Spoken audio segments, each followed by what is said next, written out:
하는 시간이 됐으면 좋겠습니다. 오늘 이 바울의 2차 전도 여행이 시작되는 내용이에요. 복음 전도자에게 필요한 유연함과 민감함이라는 제목을 가지고 말씀을 나눌 겁니다. 지금까지 우리는 이제 바울이 1차 전도 여행을 했던 모습, 그리고 이제 1차 전도 여행을 마치고 수리아 안디옥 교회에 돌아와서 거기서 할례의 문제가 생겨서 그 할례의 문제를 가지고 예루살렘 교회에 올라가서 예루살렘에 있는 사도와 제자들의 결정을 받고 내려온, 거기까지 우리가 새벽 기도를 통해서 함께 나눴죠. 그리고 이제 다시 이 안디옥 교회에서 바울과 바나바가 2차 전도 여행을 하려고 하는데 무슨 일이 벌어졌어요? 대판 싸웠어요. 1차 전도 여행에 아주 신실한 동역자였던 바울과 바나바가 심히 다퉜다. 성경에 웬만하면 이런 말 안 나올 텐데 심히 다퉜다라고 기록되어 있습니다.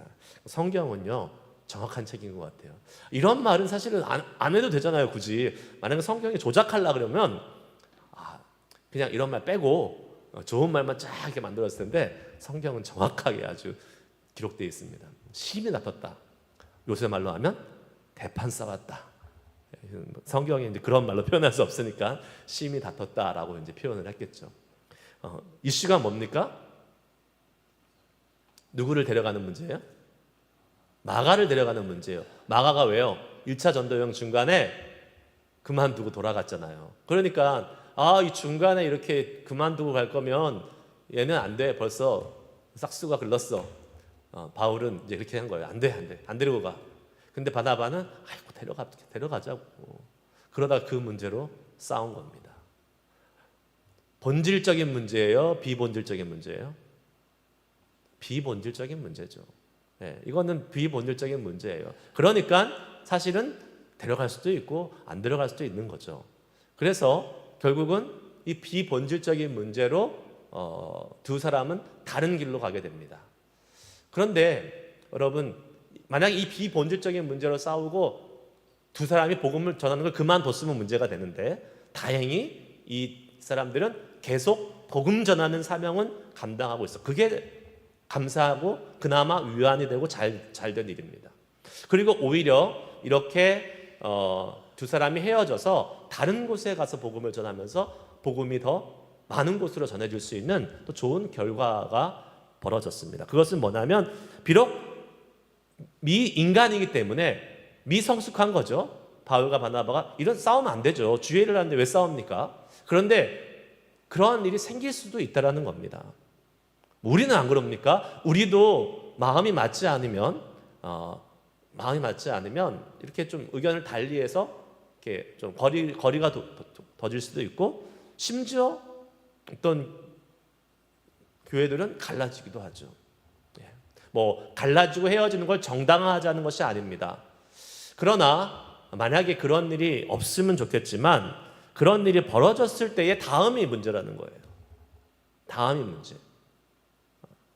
다시 주님 앞에서 사명을 바로잡고 그 사명을 쫓아서 갈 수 있는, 또한 미성숙함 속에서 성숙함을 추구해 나가는 것이 필요한 거죠.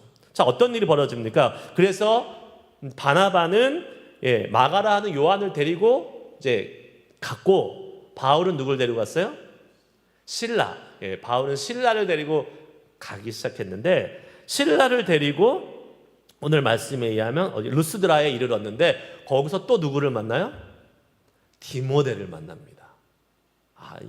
어떻게 보면 하나 잃고 둘을 얻었어요. 네, 이게 뭐 좋은 건지 안 좋은 건지 모르겠지만 1절 2절 말씀 한번 읽겠습니다. 시작. 바울이 더베와 루스드라에도 이름에 거기 디모데라 하는 제자가 있으니 그 어머니는 믿는 유대 여자요 아버지는 헬라인이라. 디모데는 루스드라와 이고니온에 있는 형제들에게 칭찬받는 자니. 아멘. 오늘 말씀에 나오듯이 디모데는요 바울에게 새로 붙여진 하나님의 새로운 동역자였습니다. 그런데 이 디모데는 어떤 사람이었어요?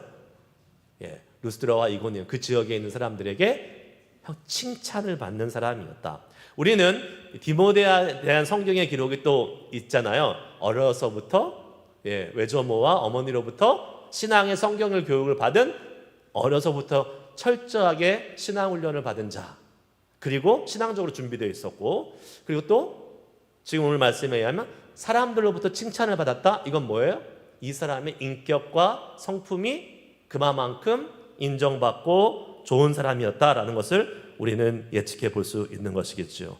그러니까 아주 복음 전도자의 동역자로서는 너무나 잘 준비된 사람을 하나님이 붙여주신 겁니다.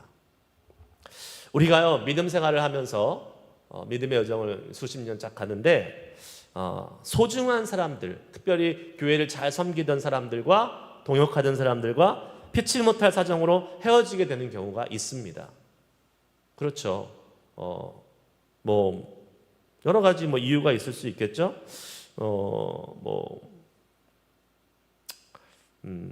그냥 어떤 분은 이사 가는 경우도 있을 수 있고, 어떤 분은 정말 일찍 돌아가시는 분도 있을 수 있고, 또 어떤 분은 마음이 맞지 않아서 비전이 달라서 떠날 수도 있고, 여러분 입장이 있을 수 있습니다. 그러면 이제 교회를 이렇게 특별히 이제 어떻게 보면 생각과 의견이 달라가지고 교회를 이렇게 떠나게 된 분들이 있을 수 있잖아요. 그러면 우리는 어떠한 마음을 갖게 됩니까? 남은 사람의 입장으로서 어떠한 마음을 갖게 돼요? 잘 갔으니까 거기서 잘하세요, 이런 마음을 갖게 돼요? 아니죠. 그 마음은 진짜 이런 말이 뭐하지만 부처님과 같은 마음 여기서 말하기는 좀 뭐하지만 그런 마음. 네. 그런 마음 갖기 쉽지 않습니다. 두 가지 마음이 들 것 같아요. 제가 한번 생각해 보면, 첫째는 서운한 마음입니다.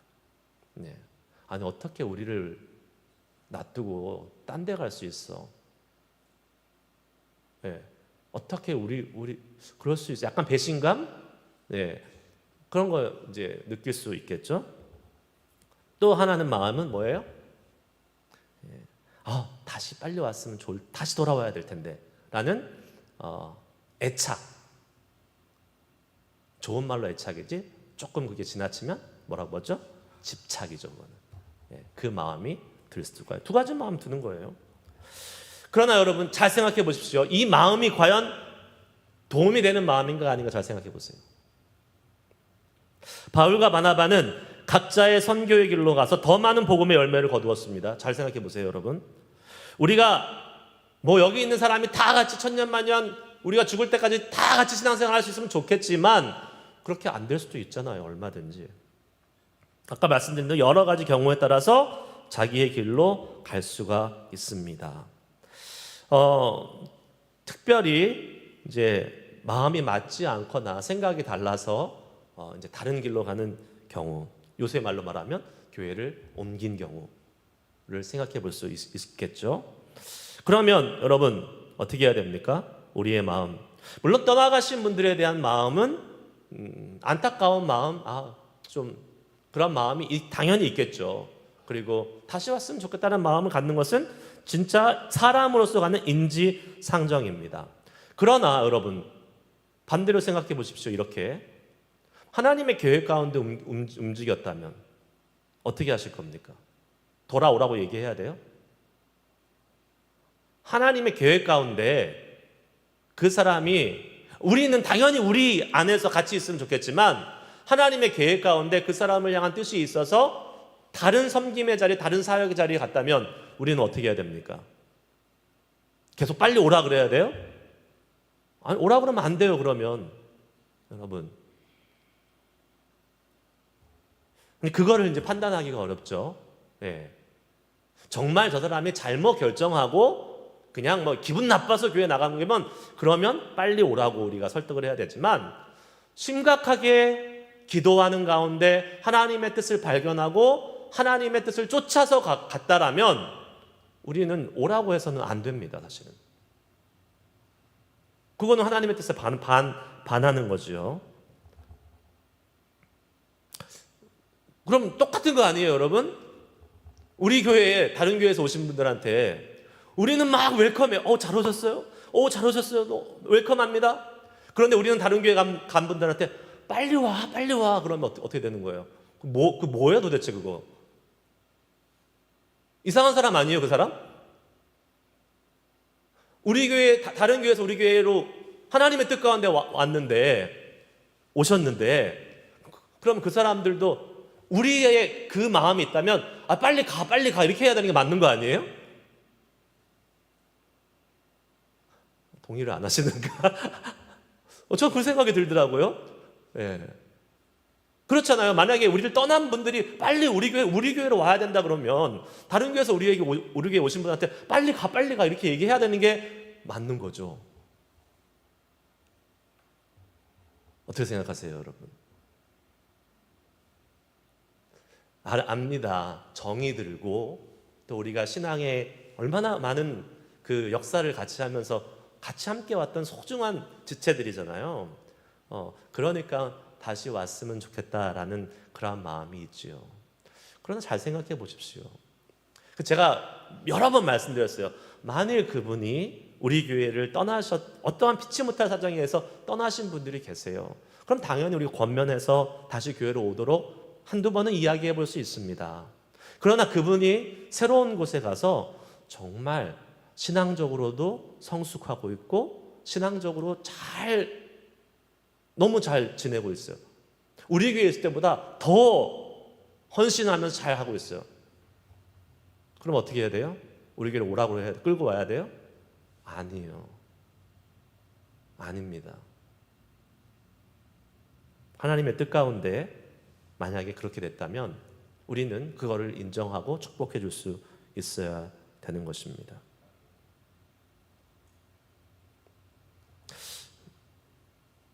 과거에 집착하지 말고 새롭게 일하실 하나님을 기대하고 앞으로 나아가는 겁니다.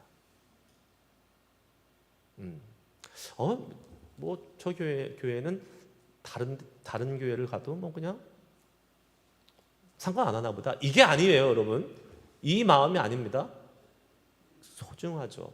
정말 주님 안에서 같이 신앙생활하고 싶은 마음이 간절하죠. 그러나 하나님의 인도하심 가운데 하나님이 옮기셨다면 우리는 그거를 받아들일 수 있는 믿음의 자세가 필요하다는 겁니다.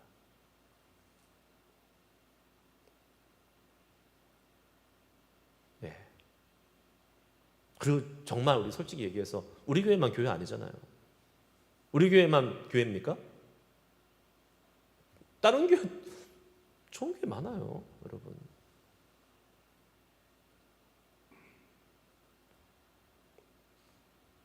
분명한 뜻과 계획하심 속에서 이러한 일이 벌어졌다면 우리는 이제 그런 거에 연연할 필요가 없는 거죠. 연연할 필요가 없습니다. 바울과 실라에게 좋은 동역자를 붙여주셨잖아요. 새로운 일을 시작하시잖아요. 새로운 사람과 새로운 일을 감당할 수 있는 앞을 향해서 나아가야 되지 자꾸 뒤에 발목 잡히면 안 된다는 겁니다. 맞아요? 저 조민자 목사님 너무 좋아요. 이렇게 반응을 해주세요. 맞아요.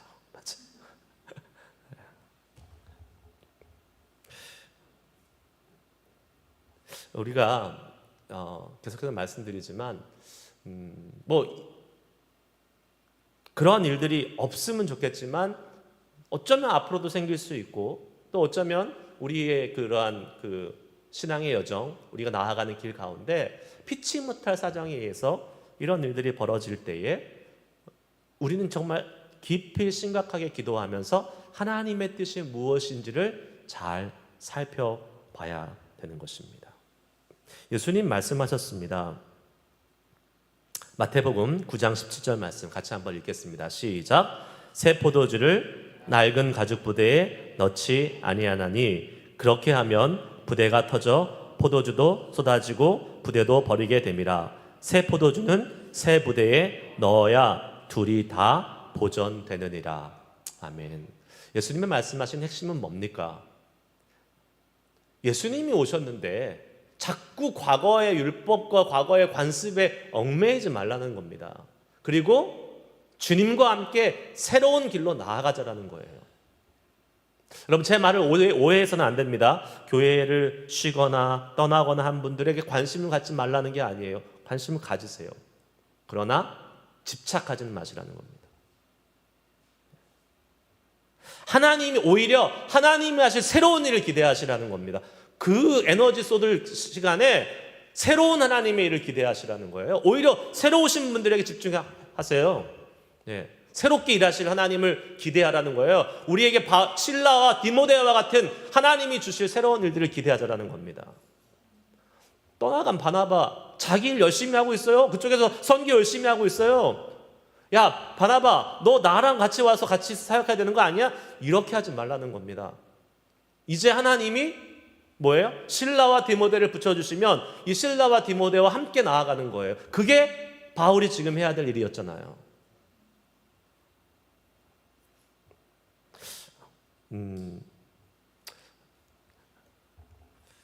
보통 이제 우리가 이제 그러한 생각을 갖게 될 때는 교회에서 열심히 일했던 분들이 교회를 떠나갈 때 우리는 그런 생각을 갖게 될 수 있습니다.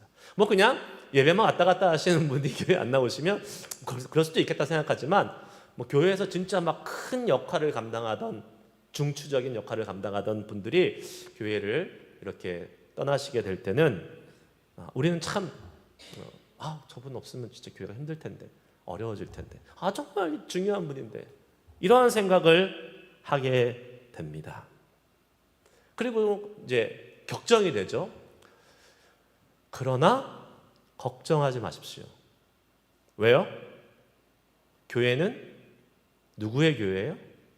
하나님의 교회예요. 사람의 교회가 아닙니다.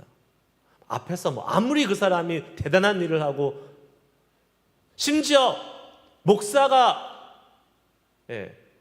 가도 교회는 끄떡 없어야 되는 교회가 건강한 교회예요. 아멘? 끄떡 없어야. 그러니까 만약에 어떠한 한 사람이 갔는데 교회가 휘청휘청거려요, 잘못된 교회입니다. 비성경적인 교회, 건강하지 못한 교회. 여러분, 저는 목회를 열심히 하는 목사예요? 대충 하는 목사예요? 열심히. 엎드려 절 받는 거죠.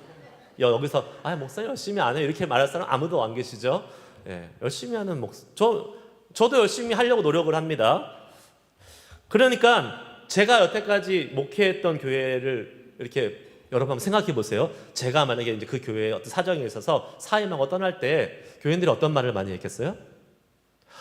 목사님 가시면 어떡해요? 목사님 가시면 진짜 막 여러 고생, 빵꾸도 많이 날 것 같고 막 힘들어질 것 같아요.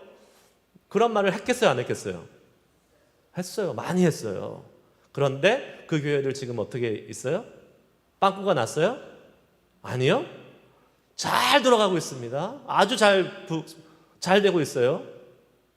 제가 저 하나 없다고 어떻게 안 됩니다.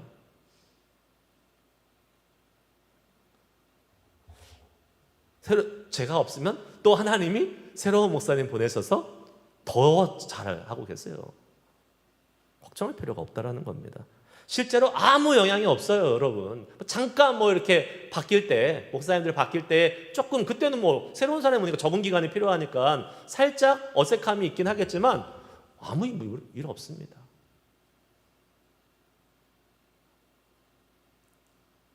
제가 말하는 포인트가 뭔지 아시겠어요, 여러분? 제가 저희 교회에 왔을 때 우리 교회에서 열심히 일하시던 분들이, 특별히 젊은 분들이 많이 다른 교회를 갔었잖아요, 처음에. 제가 오기 전에. 그래서 처음에 왔는데 그 말들을 참 너무 많이 하셨어요. 저분들은 좀 오셔야 되는데, 저분들은 다시 오셔야 되는데, 저분들 참 귀한 역할을 감당하고 있는데.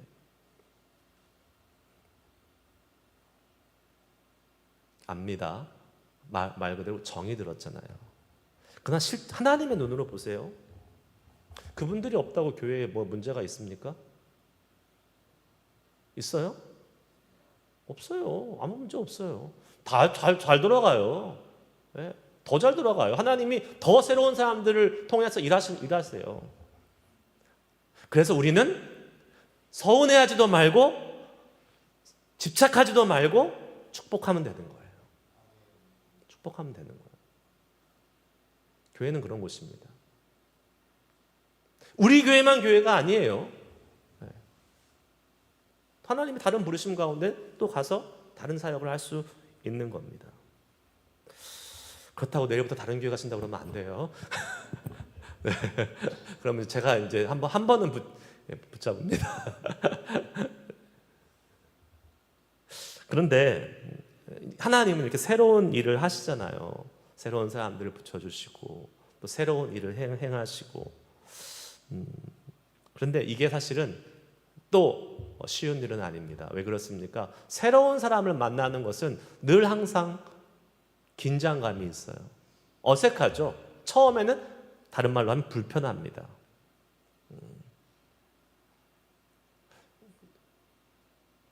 새로운 사람하고 밥 먹는 거 여러분 편하세요? 지금은 이제 우리가 매주 밥을 안 먹. 예전에 매주 밥 먹었잖아요. 새로운 사람이 이렇게 왔어요 교회에. 새 방문자가 왔어요. 그 앞에 탁탁탁 가가지고 딱 앉아가지고 밥 먹을 수 있는 사람들 많지 않습니다. 왜요?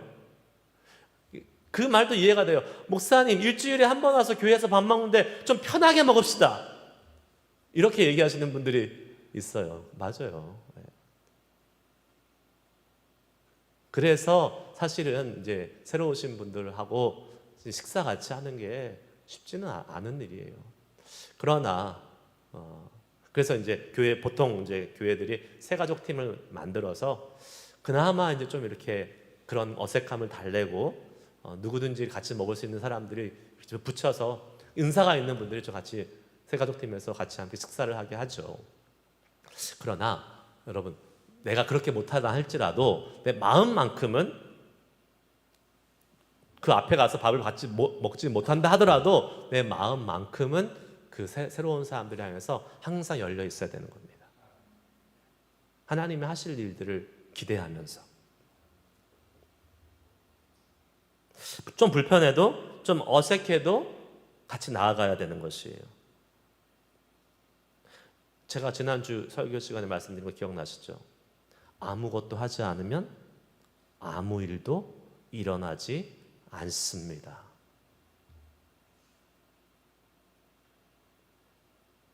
이거는 성경 말씀은 아니지만 여러분 좋은 코트잖아요. 마음속에 아무것도 하지 않으면 아무 일도 일어나지 않아요. 뭔가 주님이 하실 새로운 일을 기대하고 도전하고 한 발 한 발 믿음으로 나아가면 일이 벌어지는 겁니다. 하나님이 하신 일을 경험하는 거예요. 교회도 마찬가지입니다. 교회는 끊임없이 변화해야 돼요. 교회는 여러분 알죠? 우리는 편해요. 해오던 방식이 편해요. 그리고 이제 나이가 들어갈수록 연세가 들어갈수록 그렇기 때문에 교회 연령층이 높은 교회는 변하지 않습니다. 안 변해요. 우리 교회는 연령층이 좀 높잖아요. 그러니까 안 변할 가능성이 높은 교회잖아요. 그렇죠? 맞아요. 하지만 여러분 그게 좋은 게 아니라고 말씀드립니다. 교회는 끊임없이 변해야 돼요. 특별히 비본질적인 분야에 있어서는 끊임없이 변해야 됩니다. 복음을 위한 본질은 절대로 변해서는 안 돼요. 복음의 진리는 수호하되 그 복음의 진리를 지키고 복음이 더 활성화되고 복음이 전해지기 위한 방법은 끊임없이 변해야 됩니다. 제가 요새 보면서 좀 놀라는 게 있어요. 저희 아이들이 이제 막 자라나면서 이제 연예인들 그런 관심이 좀 있더라고요. 그래서 막 이렇게 콘서트도 많이 가고 특히 한국에서 막 이렇게 K-팝 아티스트들이 오면 막 가서 이제 이렇게 보고 그러는데 제가 깜짝 놀랐어요. 여러분 혹시 유튜브 같은 거 있으면 한번 봐보세요. 요새 가수들이 어떻게 공연을 하는가 한번 봐보세요. 예를 들면 밀식 풋볼 경기장에서 가수 혼자 이렇게 나와가지고 하는데 보입니까? 안 보이죠? 너무 잘 보여요. 왜요? 그 사람보다 수십 배 큰 화면이 뒤에 쫙 있는데요. 입이 다물어지지 않아요. 옛날처럼 뭐 조그마한 모니터 하나 이렇게 LCD 스크린 놓고 하는 게 아니에요. 쫙 놓고 그냥 거기 가서 그냥 보고만 있어도 돈 아깝지 않다 할 정도로 그런 세대를 우리 애들이 살고 있어요, 여러분. 교회 오면 어때요? 교회 오면 어때요, 여러분?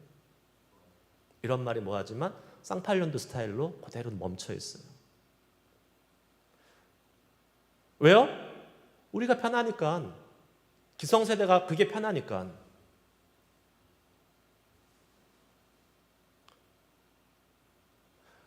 만약에 우리가 다음 세대를 얻고 싶어하고, 만약에 우리가 이 세대 가운데 복음을 통하여 이 세대를 변화시키고 싶다면 교회도 끊임없이 변해야 됩니다. 내가 불편할 수 있죠. 내가 어색할 수 있죠. 하지만 그게 본질이 아니잖아요. 그러면 우리는 새롭게 일하시는 하나님, 새로운 사람과 새로운 일들을 향해서 나아갈 수 있는 믿음의 자세가 필요한 겁니다.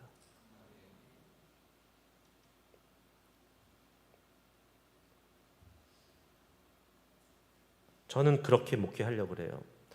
그래서 여러분들이 불편하실 수 있어요. 어색하실 수 있어요. 네. 하지만 제가 복음의 본질을 건들면서 복음의 본질을 변형시키면서 뭔가를 하려고 그러면 저한테 말씀하셔야 돼요. 목사님 그거 잘못된 겁니다. 목사님 그거 이단입니다. 성경적이지 않습니다. 그러나 만약에 그게 아니라 비본질적인 것을 제가 계속해서 복음을 교회를 더 정말 효과적으로 하기 위해서 제가 만약에 어떤 목회적인 방향을 제시하고 한다면 여러분들은 조금 불편하셔도 조금 어색하셔도 지금까지 해주신 것처럼 기도해 주시고 서포트해 주시면 되는 거예요.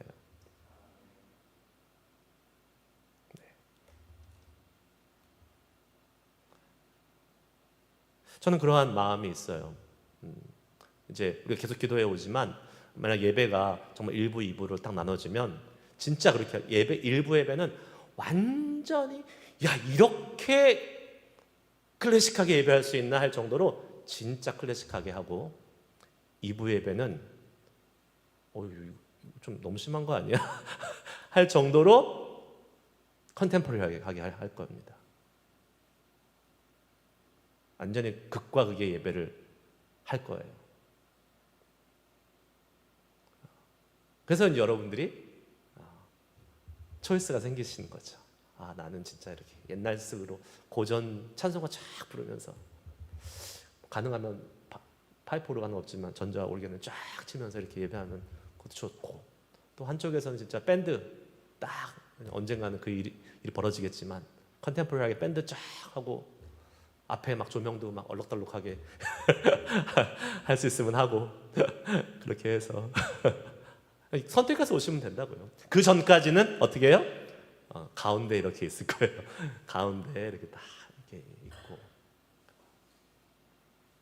중요한 거는 우리가 복음을 위해서 우리는 새로운 일에 대해서 마음을 열고 나아갈 수 있어야 된다는 겁니다.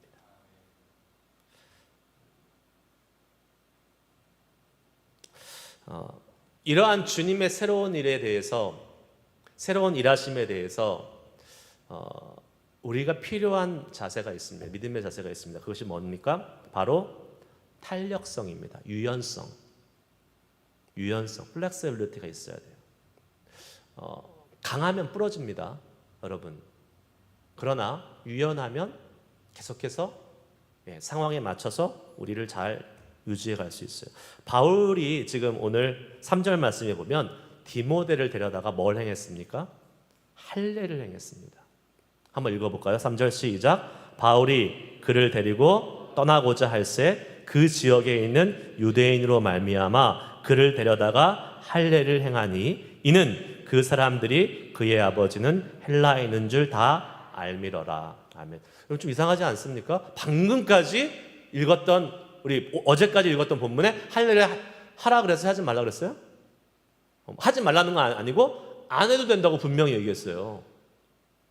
이방인들 할례 안 해도 된다고 얘기했습니다.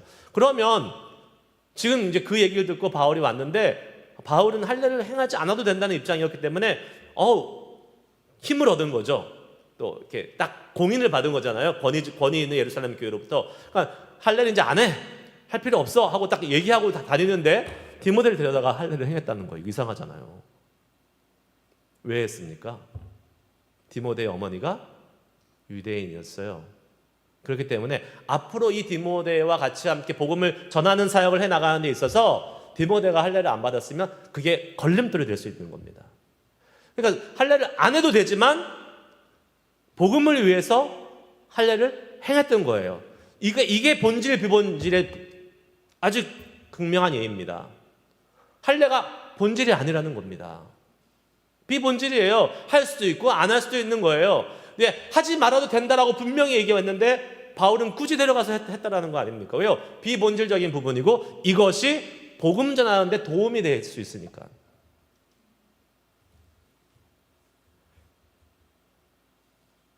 복음의 비본질. 여러분 이거 잘 생각해 봐야 됩니다. 신앙생활에서 제일 중요한 부분이에요. 비본질적인 것에 목소리를 높이고 비본질적인 것 때문에 싸우고 비본질적인 것 때문에 에너지를 낭비하는 교회 많이 있습니다. 그런 교회에 대해서는 안 되는 거죠. 저는 원래 성결교회에서 신앙생활을 했고 성결교회에서 신학도 했고 목사 안수 성결교회에서 받았어요. 어렸을 때 유아 세례를 받았습니다. 그리고 이제 입교했는데 제가 이제 미국에 와서 여러분 뭐 제 이렇게 히스토리를 아시니까 미국에 와서는 침례교회에서 계속 있었잖아요. 그러니까 침례교회에서 있다가 침례교회에서 이제 목사 안수를 받았는데 침례교회에서 목사 안수를 받는데 제 마음속에 드는 부담감이 뭐냐면 난 침례교회에서 목사 안수 받는데 앞으로 침례를 행해야 되고 이제 이걸 하는데 나도 침례 안 받고 하면 안 될 것 같은 그런 부담감이 있는 거예요.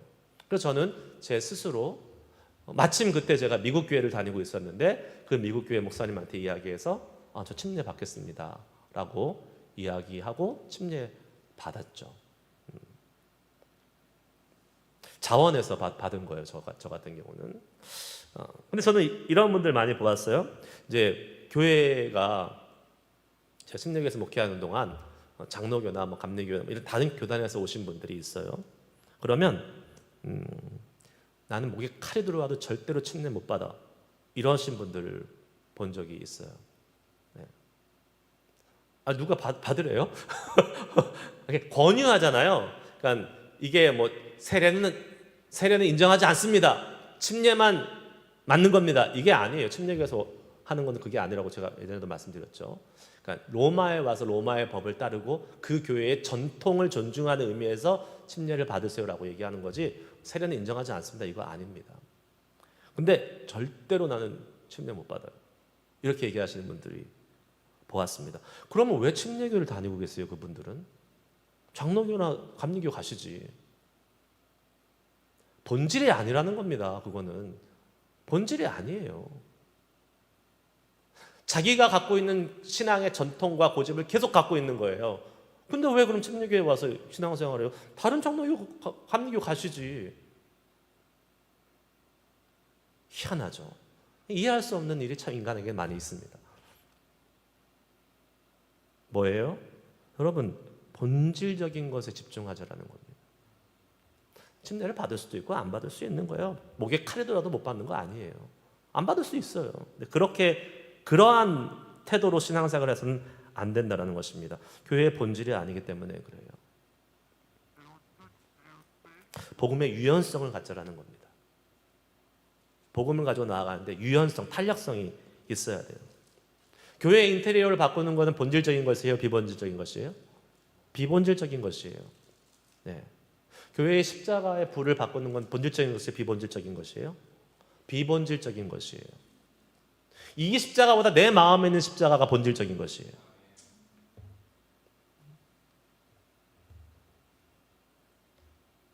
물론 비본질적인 것에 영향이 있어서 그것을 또 중요하게 함부로 여기자는 것은 아니죠. 그것도 또 영향이 되죠.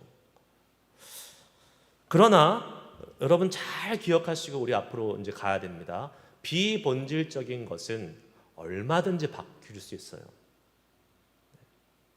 십자가의 등을 밝게도 할 수 있고 어둡게도 할 수 있고, 바꿔줘. 은은하게 할 수도 있고, 네. 장의자를 할 수도 있고, 개인 의자를 할 수도 있고, 의자를 바꿀 수도 있고 안 바꿀 수도 있고, 얼마든지 다르게 할 수 있어요. 비본질적인 것이기 때문에 그렇습니다. 그때 우리가 생각해야 될 게 있어요. 뭐예요? 이게 비본질적인 것에 특별히 더 적용이 돼야 될 부분이 뭡니까? 내가 어떻게 생각하느냐가 아니에요. God first, others second, me third. 하나님의 입장에서는 뭐가 좋을까? 그리고 만약에 내가 하나님의 마음을 잘 모르겠어. 거기까지는 영성이 못 미쳐. 그러면 적어도 다른 사람은 어떻게 생각할까? 그리고 나서 여력이 있으면, 여유가 있으면 나는 어떻게 생각하는가? 근데 만약에 하나님께 집중하고 다른 사람을 배려하면 내가 어떻게 생각하느냐를 할 수 있는 여력이 없어요. 내 생각과 내 주장이 나오지 않게 되는 것입니다. 그래서 비본질적인 부분에 대해서 교회에서 진행하고 당회나 리더십이나 이렇게 결정해서 나아가는 것에는 웬만하면 따라가시면 되는 겁니다. 웬만하면. 아까 말씀드렸잖아요.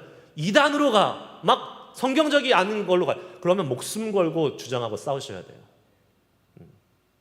그러나 그것이 아니면 교회 리더십에 순종하고 또 같이 함께 협력하는 게 필요한 거죠. 그게 은혜로운 교회입니다. 바울은 이 비본질적인 것의 유연성을 가진 거예요. 할례 본질적인 게 아니거든요. 그러니까 디모데 데려다가 할례 한 거예요. 그렇게 막 안디옥 교회에서는 할례가 안 해도 된다고 막 주장하던 사람이 데리고 가서 할례를 시켰던 것이죠. 비본질적인 것은 유연성을 가졌지만 바울이 철저하게 지켰던 것이 있습니다.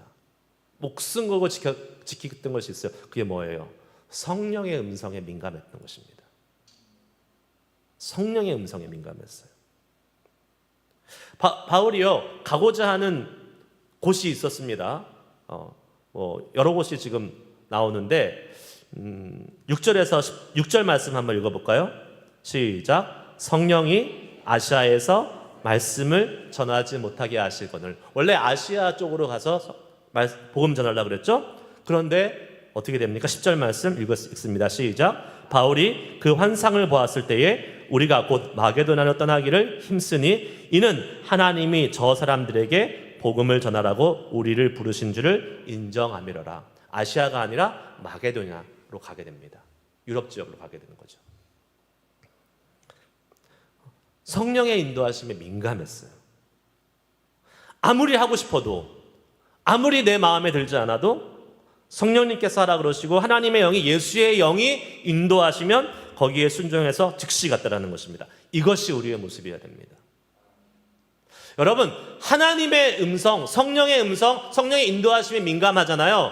거기에 우리가 정말로 집중하잖아요. 그럼 비본질적인 것에는 목숨 걸지 않습니다. 근데 왜 사람들이 비본질적인 것에 목숨을 걸까요? 성령의 인도하심에 집중하지 않기 때문에 그렇습니다. 극명한 사실이에요.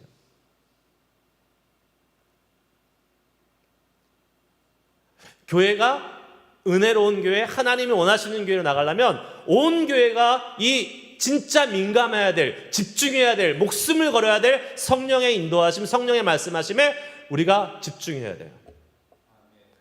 근데 교회가 은혜롭지 못하면 어떻게 되는지 아십니까? 비본질적인 것에 계속 돌고 거기서 막 싸우고 의견이 갈리고 막 그러는 거예요.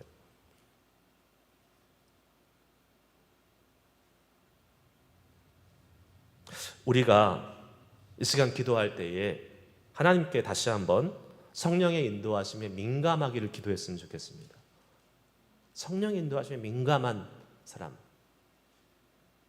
그게 본질이에요, 여러분. 하나님이 무엇을 원하시는지, 하나님 우리를 어떻게 이끌어 가시는지를 알고 그분의 마음에 합한 것에 집중하는 것, 이게 본질입니다. 정말 주님이, 하나님이, 예수의 영이, 성령님이 나에게, 우리 교회에게 원하시는 것은 무엇입니까? 새술은 새 부대에 넣으라고 말씀하시고 새로운 사람과 동역하고 새로운 사역을 이루어가라고 주님은 우리에게 주저하지 말고 앞으로 가라고 말씀하고 있는데, 내가 갖고 있는 나의 고집과 나의 기준과 나의 경험 때문에 주님의 인도하심에 온전히 순종하지 못하고 있다면 우리 그거 다 내려놓을 수 있어야 되는 거예요. 그것이 무엇이 됐든지 간에 다 내려놓을 수 있어야 돼요. 나의 기호, 나의 좋아하는 것, 나의 성향, 내가 편안한 것 다 내려놓을 수 있어야 돼요. 그래야 주님이 일하시는 겁니다.